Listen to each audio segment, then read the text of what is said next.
నమస్తే welcome to special drive. Formula ఈ car race లో కేటీఆర్ కు షాక్ తగలనుందా? మరో 2 రోజుల్లో ఆయన్ను అరెస్టు చేయనున్నారా? ఇప్పటికే దానికి సంబంధించిన ప్రక్రియ మొదలైందా? ఈ ప్రశ్నలకు అవుననే సమాధానాలు వస్తున్నాయి.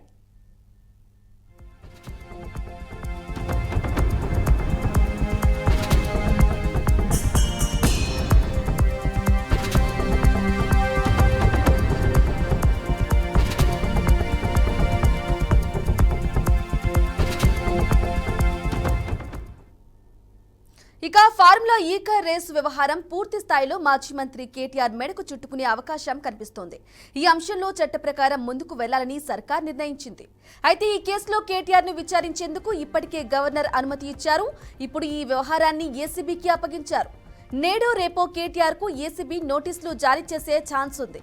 ఈ మేరకు కేబినెట్ లో సుదీర్ఘంగా చర్చ జరిగింది. సోమవారం అసెంబ్లీ వాయిదా పడిన తర్వాత ముఖ్యమంత్రి రేవంత్ రెడ్డి అధ్యక్షతన మంత్రివర్గం జరిగింది. ఇక ఈ సమావేశంలో ఫార్ములా ఈ కార్ రేసు కేటీఆర్ ను విచారించేందుకు గవర్నర్ అనుమతి ఇచ్చిన విషయాన్ని సీఎం రేవంత్ రెడ్డి మంత్రివర్గ సహచరులకు వివరించారు. ఇందులో జరిగిన అవినీతిపై ఏసీబీ ఇప్పటికే కేసు నమోదు చేసిన విషయాన్ని మంత్రులకు తెలిపారు. అనంతరం ఈ అంశంపై మంత్రుల అభిప్రాయాన్ని సీఎం తెలుసుకున్నారు.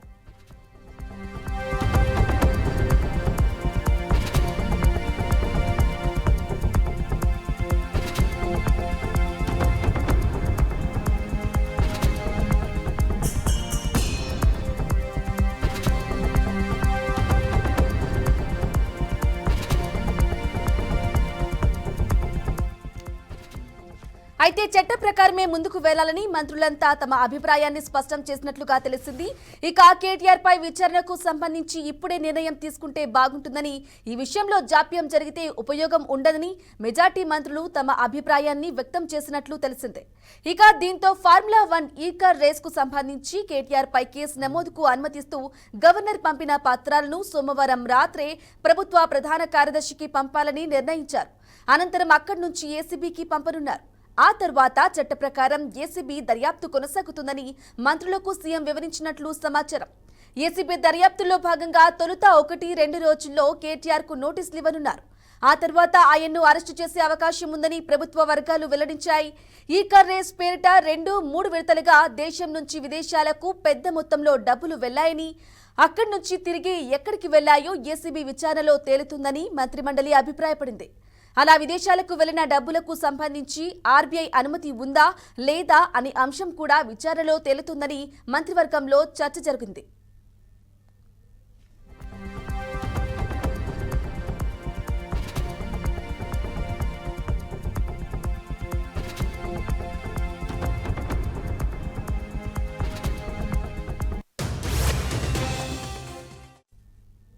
ఇక ఈ కార్ రేస్ విషయంలో చట్ట ప్రకారం ముందుకు వెళ్లాలని మంత్రిమండలి నిర్ణయించిందని మంత్రి పొంగులేటి శ్రీనివాసరెడ్డి తెలిపారు. దీనికి సంబంధించిన పెట్టుబడుల లెక్కలను కూడా ఏసీబీ తేలుస్తుందని, అవి 50 కోట్ల లేక 700 కోట్ల రూపాయల అనేది ఏసీబీ విచారణలో తేలుతుందని మంత్రి పొంగులేటి స్పష్టం చేశారు. ఈ కార్ ఫార్ములా రేస్ పేరుతో బీఆర్ఎస్ ప్రభుత్వం దోపిడీకి పాల్పడిందని ఆరోపించారు. ఈ విషయంలో కేటీఆర్ అరెస్టు అవుతారో లేదో తనకు తెలియదని, చట్టం తన పను తాను చేసుకుపోతుందని చెప్పుకొచ్చారు.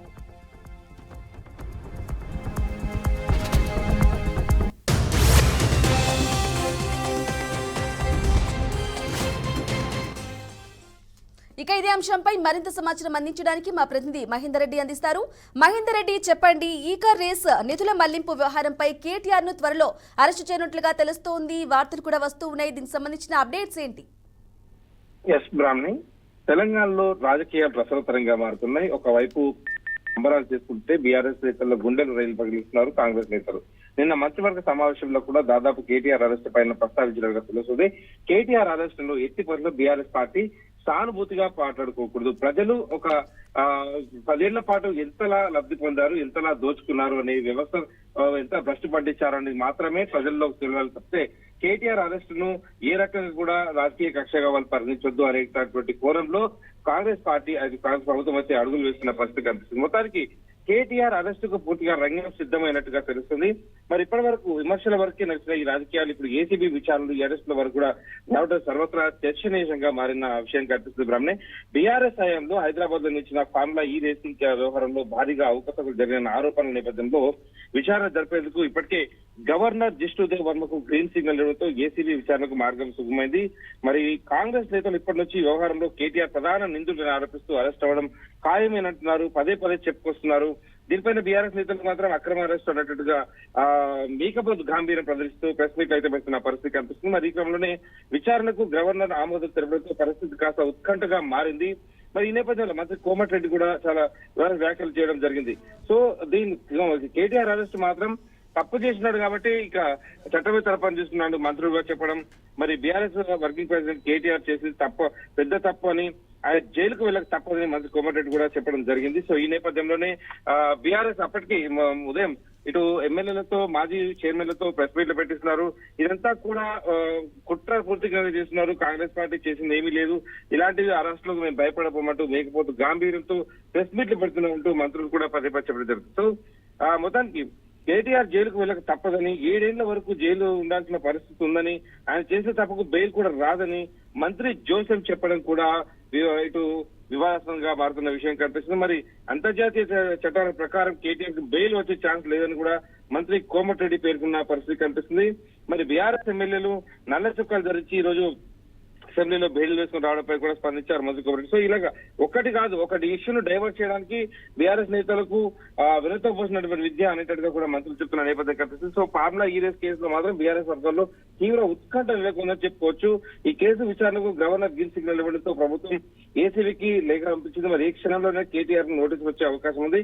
అలాగే కేటీఆర్ అరెస్ట్ పై రాజకీయ వర్గంలో ఉత్కంఠ నెలకొన్న పరిస్థితి.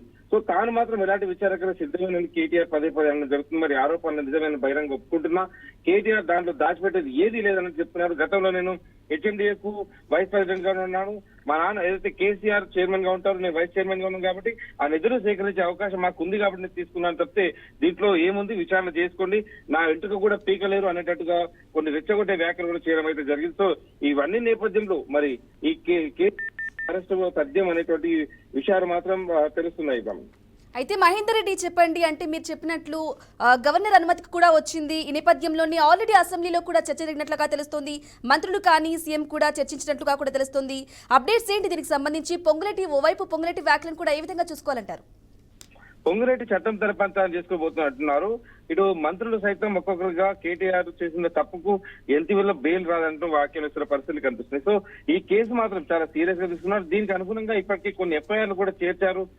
ఇవన్నీ కూడా ఒక్కసారి అరెస్ట్ అయితే ఎఫ్ఐఆర్ అన్ని కూడా ఒక్కొక్కటిగా బయటకు తీస్తారు అనేటట్టుగా ఇటు చెప్తున్న పరిస్థితి కనిపిస్తుంది. సో మొత్తానికి కేటీఆర్ టార్గెటెడ్ గా కాదు, మొత్తం గత ప్రభుత్వంలో చేసిన అవకతవకలు టార్గెట్ గా అన్నట్టుగా ఇదంతా చేసిన పరిస్థితి కనిపిస్తుంది. బీఆర్ఎస్ కు మాత్రం ఎట్టి పరిస్థితుల్లో సానుభూతి దక్కకుండా అరెస్ట్ చేయాలని గవర్నర్ ఆమోదం కోసం వేచి చూడారు. దీంట్లో చాలా సున్నితమైన అంశంగా పరిగణిస్తారు. ఎందుకంటే ఒక ప్రతిపక్ష నేత బీఆర్ఎస్ వర్కింగ్ పార్టీకి ప్రెసిడెంట్, వైస్ ప్రెసిడెంట్ గా ఉన్నాడు, మాజీ మంత్రిగా కొనసాగాడు, సాక్షాత్ మాజీ ముఖ్యమంత్రి తనయుడు, మరి తానే ముఖ్యమంత్రి అవుతానన్న కళ్ళు కన్నటువంటి ఒక వ్యక్తి. మరి ఇలాంటి వ్యక్తిని అరెస్ట్ చేయాలన్నా మరి దాదాపు అనేక టెక్నికల్ ఇష్యూస్ కావచ్చు, చాలా వరకు కూడా న్యాయపరమైన ఇబ్బందులు అవుతున్నాయి. కాబట్టి దీంట్లో ముఖ్యంగా సానుభూతి, రాజకీయంగా ఎదగడానికి సానుభూతి చాలా ముఖ్యం. సో ఎటువంటిది కూడా వాళ్ళకి దక్కరాదు అనేటువంటి ఉద్దేశంతోనే గవర్నర్ ఆమోదం, ఏది గవర్నర్ ఏసీబీకి గ్రీన్ సిగ్నల్ ఇచ్చారంటే గవర్నర్ ఇక్కడ ఒప్పుకున్నట్టే, కేటీఆర్ తప్పు చేసినట్టుగా గవర్నర్ ఒప్పుకున్నట్టు. సో రేపు గవర్నర్ కూడా కేంద్రానికి సమాధానం చెప్పాలి, ఏ పరిస్థితులు అరెస్ట్ చేశారు, నిజంగా ఇక్కడ లా అండ్ ఆర్డర్ దెబ్బతిన్నదా అనేటువంటి ప్రశ్నలు అయితే రేపు పీఎం వన్ వచ్చే అవకాశం ఉంటుంది. దాదాపు మరి ఇలాంటివి ఏమి ఆస్కారం లేకుండా ఖచ్చితంగా కేటీఆర్ ను అరెస్ట్ చేసేందుకు అన్ని విధాల మొత్తం అష్టదిగ్బంధనం అనుకోవచ్చు, ఆ రకంగా అన్ని విధాల రంగం సిద్ధం చేసి ఇటు అరెస్ట్ అయితే సిద్ధం చేసింది కాంగ్రెస్ ప్రభుత్వం. సో చూడాలి, నేడా రేపా ఎప్పుడైనా ఏ క్షణాన్ని అరెస్ట్ కావచ్చు. అల్లు అర్జున్ మాదిరి ఏ టైంలోనైనా కేటీఆర్ ను అరెస్ట్ చేసే అవకాశం అయితే ఖచ్చితంగా కనిపిస్తుంది. మహేందర్, అలాగే చెప్పండి, అంటే ఈ విషయంలో కేటీఆర్ కి ఇంకా నోటీసులు కూడా ఇవ్వలేదు. ఓవైపు కేటీఆర్ వర్షన్ ఎలా ఉంది, అలాగే బీఆర్ఎస్ ఏ విధంగా రియాక్ట్ అవుతున్నారు? కేటీఆర్ పదే అంటున్నారు, కేటీఆర్ నేను చేసిన తప్పేంటి, మీరేం నిరూపించుకోండి, నా అరెస్ట్ చేస్తే ఏమైతాను, జైలుకి వెళ్ళి జిమ్ చేసుకుంటాను, యోగా చేసుకుంటాను అన్నట్టు తాను సిల్లిగా మాట్లాడుతున్న తప్పితే టెక్నికల్ గా ఏం జరిగిందని చెప్పట్లేదు. సో కేటీఆర్ పదే ఇప్పటికి కాదు చాలా సార్లు ఇంటిచ్చారు. పొంగులేటి శ్రీనివాస్ రెడ్డి గతంలోనే జోషిని చెప్పారు, త్వరలో దీపావళి కన్నా ముందు తెలంగాణలో బాంబులు పేలుతాయన్నాడు. సో ఈ బాంబుల మినిస్టర్ అన్నట్టుగా కేటీఆర్ పొంగులేరు శ్రీనివాస్ అయితే వ్యాఖ్యానించారు. సో ఇలాంటి వాళ్ళంతా ఇంటిస్తూనే ఉన్నారు. వాళ్ళు ఏది చేతగాక ప్రజలకు ఇచ్చిన హామీలో మీరు ప్రశ్నించినప్పుడల్లా నా అరెస్ట్ అంటూ వాళ్ళు అంటున్నారు తప్పితే అరెస్ట్ చేసేది లేదు, ఏమీ లేదు. అరెస్ట్ చేస్తే నేను సిద్ధం జైలుకి వెళ్ళి యోగా చేసుకుంటా, ఇంకో 4 కిలోలు తగ్గుతారు కాబట్టి దానివల్ల ఉపయోగం ఏం లేదు, చేసుకుంటే చేసుకోమని అన్నట్టుగా వాళ్ళు ఉన్నారు. దీనికోసం ముందస్తుగా యాత్ర కూడా ప్లాన్ చేసుకున్నారు. అంటే సానుభూతి యాత్ర మనం ఇప్పుడు నేను అనుకోవచ్చు ఒక క్రమంలో. సో కేటీఆర్ జైలుకి వెళ్ళినంతా సీఎం అయ్యారు కాబట్టి సీఎం అవుతారు అనేటువంటి వ్యాఖ్యలు కూడా వస్తున్నాయి. సో ఇలా ఒక్కొక్కరిగా దీన్ని ఎట్టి పరిలో రాజకీయానికి దీనికి అనగట్టకుండా ఖచ్చితంగా దీంట్లో నేరం చేసింది బీఆర్ఎస్ పార్టీ. చాలా వరకు కూడా నిధులు మళ్లించారు, ఇష్టానుసారంగా జీవోలు లేకుండా అనుమతులు లేకుండా ఇచ్చారు అనేది ప్రజలకు బహిర్గతం చేసే విషయంలోనే కాంగ్రెస్ పార్టీ అరెస్ట్ చేసి సిద్ధమవుతుంది. మరి దీంట్లో ఇంకా టెక్నికల్ నిమిషాలు, న్యాయపరమైన సలహాలు కూడా తీసుకుంటూనే ఉంది ప్రభుత్వం. ఎలాంటి పరిస్థితులు అరెస్ట్ చేయాలి, అరెస్ట్ చేస్తే వచ్చేటువంటి పరిస్థితి పరిణామాలేంటి, పార్టీకి ఏ రకంగా డ్యామేజ్ అయ్యే అవకాశం ఉంది. మరోవైపు ఇవన్నీ కూడా ఈ అంశాల్లో జరిగే అవకాశం కనిపిస్తుంది కాబట్టి సో అరెస్ట్ తప్పదు అనేటువంటి మాత్రం ఖచ్చితంగా చెప్పొచ్చు. దాన్ని right Mahender Reddy, thank you for the updates.